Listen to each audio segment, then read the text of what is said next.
Three Vadas. Number 1.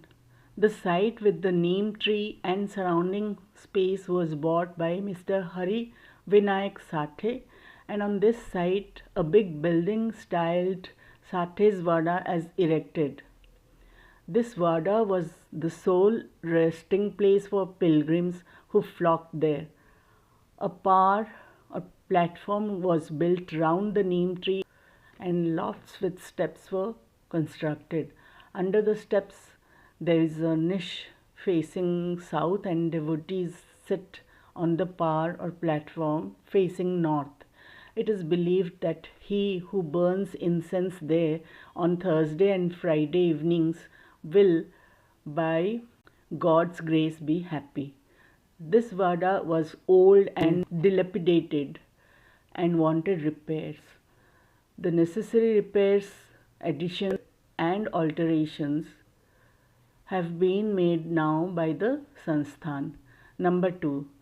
Then after some years, another Vada, Dikshit's Vada, was constructed. Kaka Sahib Dikshit, solicitor of Bombay, had gone to England. He had injured his leg by an accident there.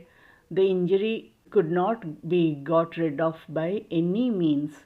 Nana Sahib Chandorkar advised him to try Sai Baba, so he saw Sai Baba in 1909 AD and requested him to cure rather the lameness of his mind than that of his leg.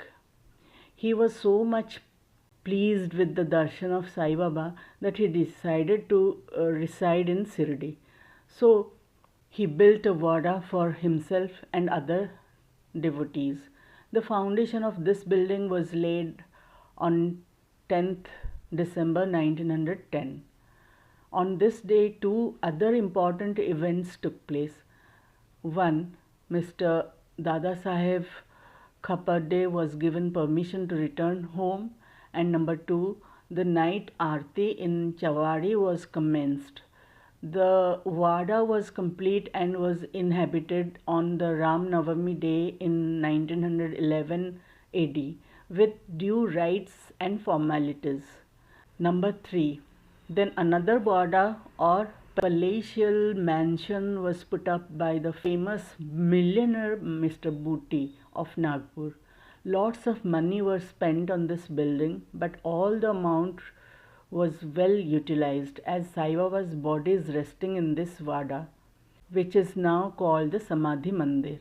The site of this mandir had formerly a garden which was watered and looked after by Baba. 3 Vadas thus sprang up where there was none formerly. Of these, Sathe's Vada was most useful to all in the early days. The story of the garden, attended to by Sai Baba with the help of Vaman Tatya, the temporary absence of Sai Baba from Shirdi, and his coming again to Shirdi with the marriage party of Chand Patil, the company of Devidas, Jankidas, and Gangagir, Baba's wrestling match with Mohiddin Tamboli, residence in Masjid, love of Mr. Dengle, and other devotees and other incidents will be described in the next chapter. Bow to Sri Sai, peace be to all.